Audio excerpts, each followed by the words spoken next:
I want to talk about this. And I'm going to start with a quote. For the past 60 years, the main divide in Quebec politics has been whether the province should remain a part of Canada or separate.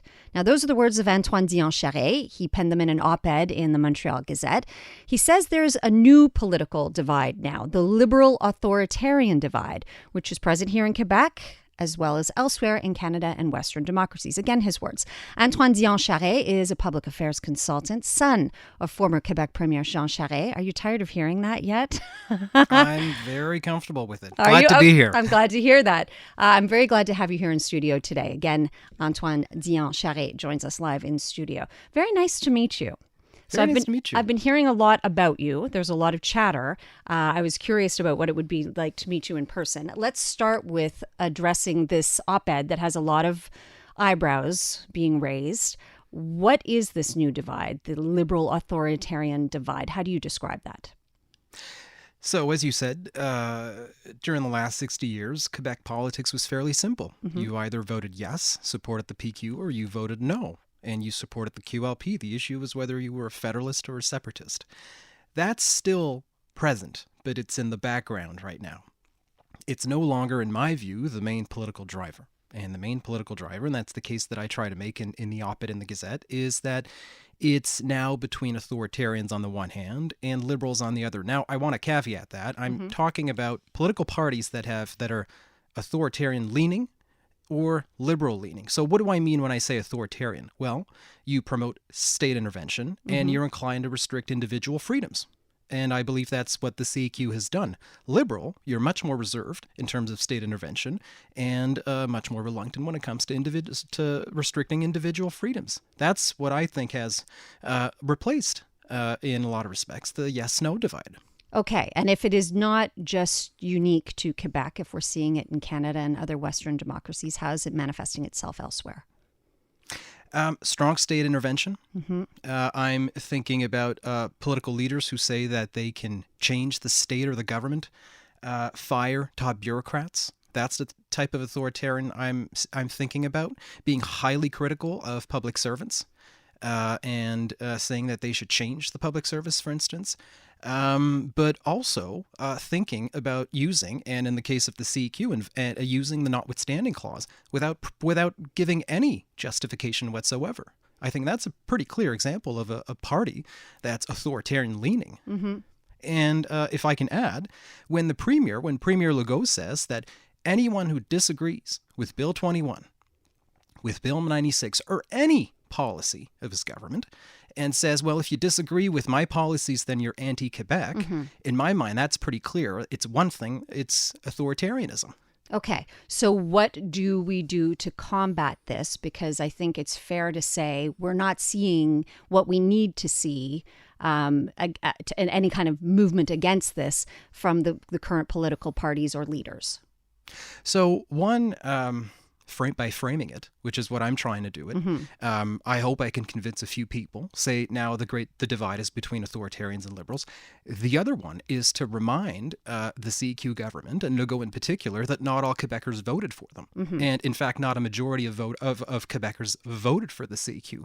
So there is a space in Quebec for a party, a political movement, which says there's another alternative. We can promote the French language. We can enact policies, economic policies, without being restrictive in terms of individual freedoms. Is this a new party or a party that already exists? No. I'm a liberal provincially. Yes. I'm also involved on the committee for the revival of the QLP. I think the party, as I said in the op-ed, is still recovering from both defeats from 2018 and 2022. I think it's a work in progress. I think the party has a pretty steep hill to climb, but I'm convinced about one thing. I don't think QS is the alternative. I don't think the Conservative Party of Quebec is the alternative. I think there's only one alternative to the CEQ government. And I think there are more and more Quebecers, including the Anglophone community, but elsewhere, that are looking for an alternative. And I think the QLP can be that alternative. Okay. I I kind of predicted that you were going to say that, in so much that, but the Liberals are so far off the mark right now. And so when I say a new party, I think many people think it would be way more viable for a new party to come into effect, or for the Liberals at least to completely shed their old identity and reinvent themselves. And yet there seems to be no motion of that happening. We don't seem to be even remote. I don't feel any inkling of that other than your op-ed. There's a committee for the revival of the QLP. We've canvassed the whole province. We've met Liberals. You're in the midst of doing that right now. We're in the midst of doing it right now. We've met with Liberals, sympathizers, people who don't agree with us, experts. We've met with a whole array of people. And we've said one thing. We are conscious that we have a steep hill to climb.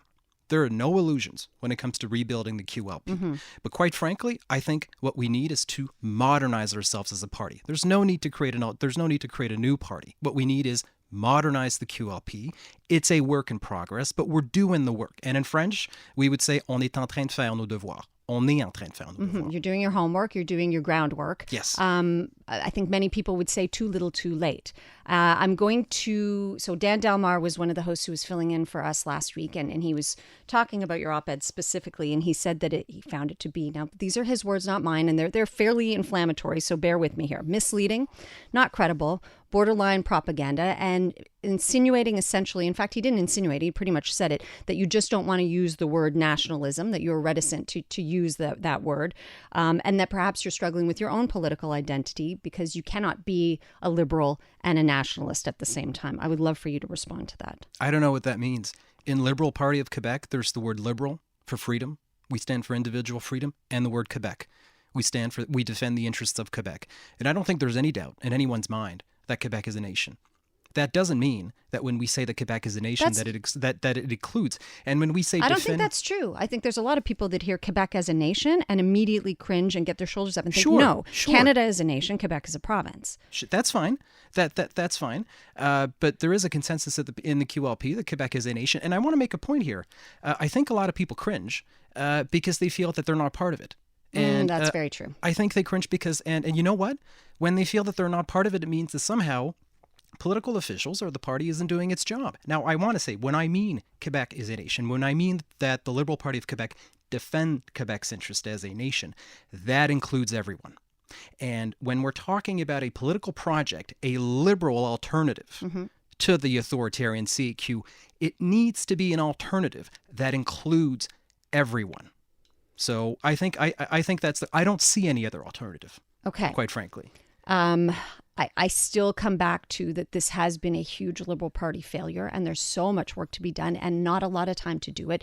There has to be a leader. We're still in this interim leader. I'm saying we, but the party is still in an interim leader situation. Do you intend to throw your hat in the ring? Can we anticipate that might be happening sometime soon? No. I'm a member of the Committee for the Revival of the Party. I'm canvassing the province. I'm trying to help the party rebuild. That is my only priority. I've said in the past that one day I'd like to run. You know what? Like a lot of people, Not yet. Like a lot of people, I want to make a change. I love politics. I want to make a change in Quebec. I'm not happy with the CEQ, and I'd like it to help, and I'd like for the Liberal Party to become once again an alternative. Yeah. Less floundering, less fumbling, established party the way it has been, because it's really sunk so far from such heights. Who do you think should be the next leader of the Quebec Liberal Party? I don't know. I'll tell you this. There needs to be a leadership race. And there's got to be a clash of ideas. And we need to say the truth. The party has a pretty steep height to climb. We know that. So there's got to be candidates. There needs to be debates. And there needs to be a debate of ideas. That is the only way, in my mind, that the party can become once again an alternative. We need a leadership race. We need a clash of ideas in the party. We need to say clearly where the Liberal Party stands on the issues that matter to Quebecers today. If we can do that, notably with the leadership race, then I think we'll have achieved a great deal. Won't be enough, but it'll be a lot. I think a lot of people might think it's too far gone, that hill is just way too steep, that the party has abandoned Anglos in particular, Allos, and when you use the word alternative, they don't even think about the Liberal Party being a viable alternative anymore. They think about a new party. A lot of Anglos feel not just left out, excluded, and taken for granted by the QLP. That's right. That's true. And the number one thing that anyone who belongs to the Liberal Party must do is say that is true. We cannot be anyone's default political option. We need to be their best option. And part of rebuilding the QLP will be to reconquer once again and convince the Anglo community, cultural communities, that we can be their best option. So we will submit a report. There's going to be a leadership race. And you know what? There are a lot of people who have a lot of energy and who are determined to rebuild the QLP. All right. I very much look forward to our next conversation. Thank you so much for your time today. Thank you for having me. That is Antoine Dionne Charest.